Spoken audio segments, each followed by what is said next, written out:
Γεια σας, είμαστε από το Gaming Z-Cult και αυτή είναι η πρώτη μας σειρά. Εδώ θα σας παρουσιάσουμε κάποια όπλα του Call of Duty 4, το οποίο είναι από τα καλύτερα παιχνίδια Που έχουν βγει action, τουλάχιστον FPS, multiplayer. action FPS, first person. Είμαστε ο Ευτύχης, εγώ προσωπικά. Και Σεραφείμ. Ο συνάδελφος μου Σεραφείμ. Το όπλο που θα δούμε σήμερα θα είναι το Scorpion.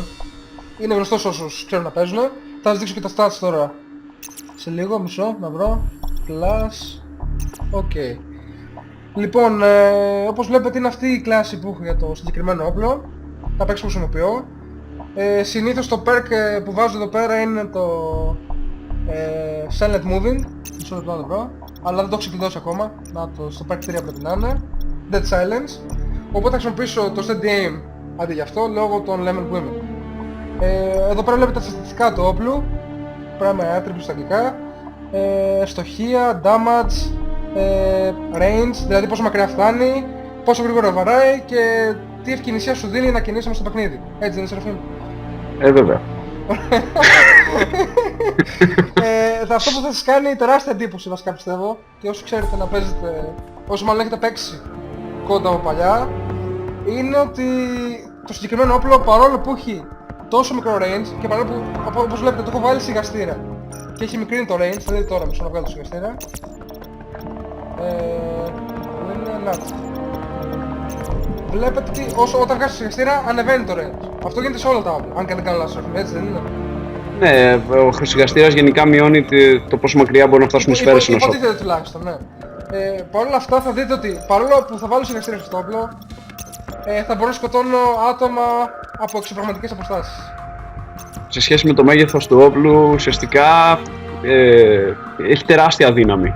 Ναι, για κάποιο λόγο. Τώρα μπαγκάρισμα είναι αυτό. Εντάξει, όχι, αυτό είναι ντροπή που δεν είναι μπαγκάρισμα. Το κόντι είναι τέλειο παιχνίδι, δεν έχει μπαγκάρισμα ποτέ.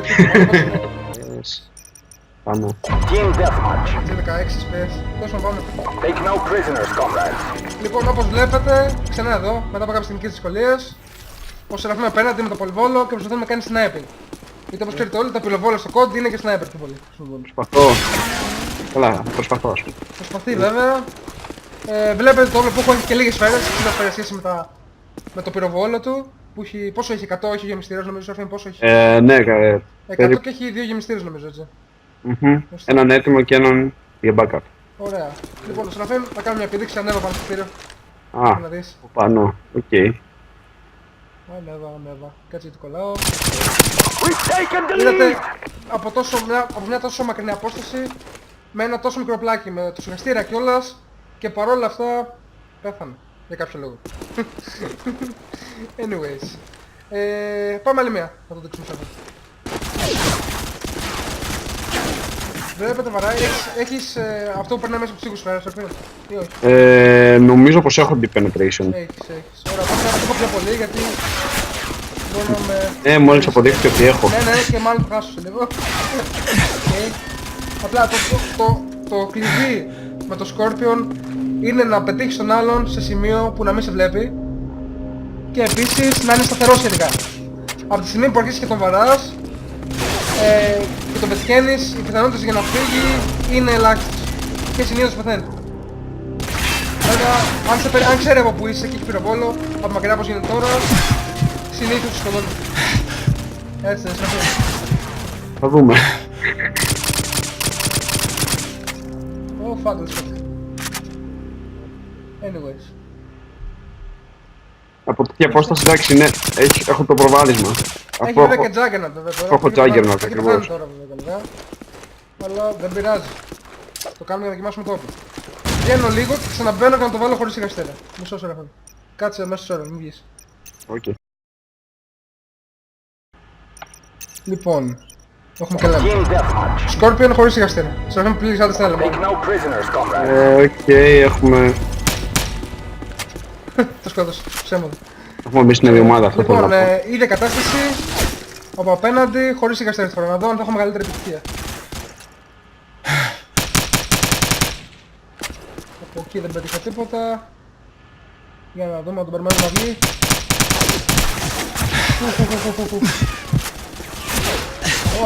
Πάρα πολύ κοντά. Έκανα να με σκοτώσει τώρα, φορά την γύρισα. Deep penetration machine gun.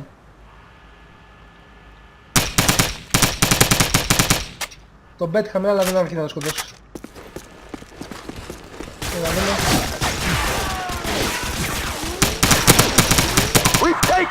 και το σκότωσε.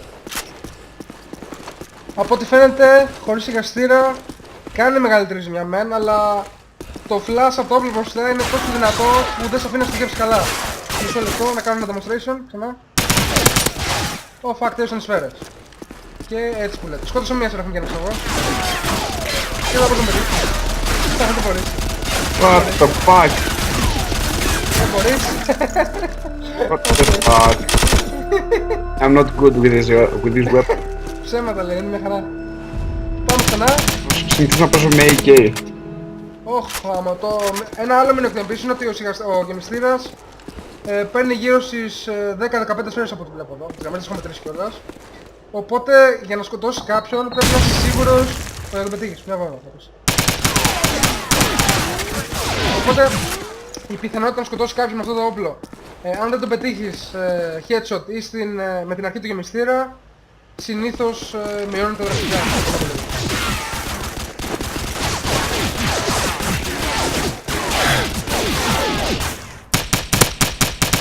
Ω, βγήκε από εκεί, Έφυγε πάλι. Σόφα, είδες. Α, είδατε πάλι άλλαξε ο γεμιστήρας. Μότσα. Ωραία.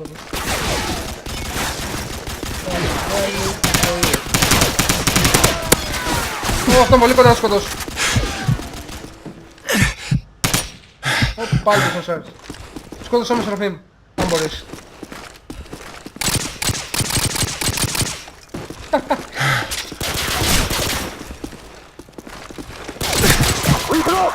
Με έφαγε. Εντάξει, οκ. Νομίζω ότι μπορεί να είναι καλύτερα από μένα, αλλά... Εντάξει. Το συμπέρασμα το δικά της, δεν υπάρχει θέμα. Εκεί παίζω με ένα όπλο το οποίο δεν χρησιμοποιώ. Δεν μπορώ να σε σκοτώνω. Και εγώ παίζω με 10 FPS, εύκολα. Εσύ γι' αυτό.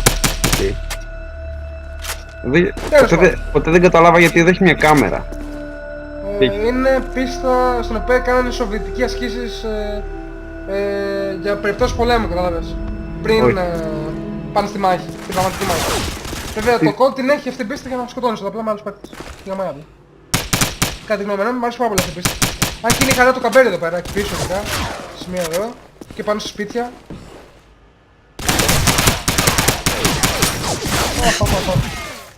Λοιπόν, τώρα θα προχωρήσουμε το game λίγο. Θα πάμε κανονική μάχη τώρα. Αυτό τελειώσει το UAV και δεν ξέρω που είμαι. Σχεδόν σώμα με σώμα, ας πούμε. Με το Scorpion και αυτός με όποιο όπλο θέλει Σεραφείμ πάρε. Έτσι. Να δοκιμάσουμε και το όπλο και από κοντά. Οκ. Πρέπει να πεθάνω πρώτα. Κάτσε σκοτώσω εγώ από εδώ να κάνω μια επίδειξη όλες μου. Κάτσε εκεί. Είδες, άμα κάθεται ειδικά κίνητος ο άλλος είναι γαμίσιμο αυτό. Λοιπόν. Είσαι έτοιμος Σεραφείμ να αρχίσουμε? Ναι. Συγχωρέστε με αν δεν παίξω πολύ καλά, αλλά εντάξει, παίζω με χαμηλό FPS. Οπότε τα αποτελέσματα δεν ξέρω αν θα είναι τόσο καλά για μένα.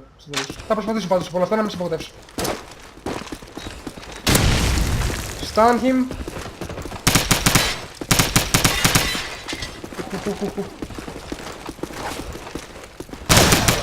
Oh fuck, τέλειωσαν σφαίρες.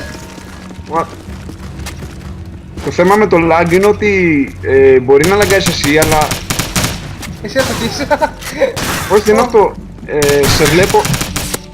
Όχι ρε παιδιά. Μαχαίρι. Σε βλέπω να περπατάς σπαστά ρε παιδί μου. Ναι ρε, λαγκάρω. Κάνουμε το recording αυτό.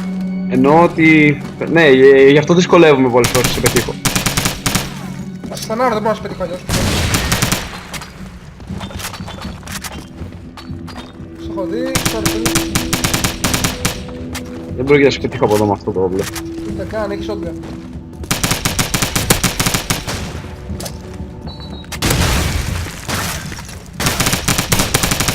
Ρε, ό,τι να είναι. Μαχαίρι θέλει παιδιά. Oh fuck, αστόχησε. Πάει. Εντάξει.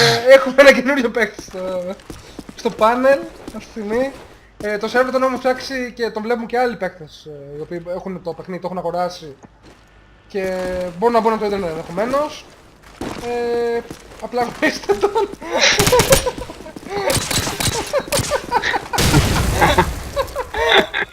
Πάει, δεν ξέρω. Τώρα κάνουμε και bloopers. Όπα, με σκότωσε ο Σεραφείμ. Φαντομέρ τον Σεραφείμ, μην μπερδεύεις. Πού είναι ο άλλος? Άντως.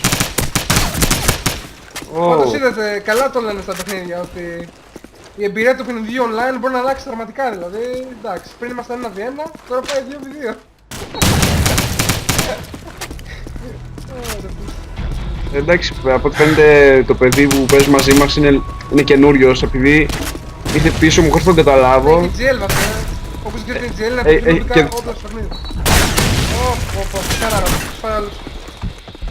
Καταρχάς είχε ένα όπλο burst fire με το οποίο δεν στοχεύει με το iron sight για να πηδήξει. Σκόρπιον από κοντά, είδε την επίδειξη. Το σκότωσα σχεδόν ακαρέα. Αν δεν είχα λάγκα θα ήταν ακόμα καλύτερα να σας δείξω πώς ακριβώς λειτουργεί το όπλο.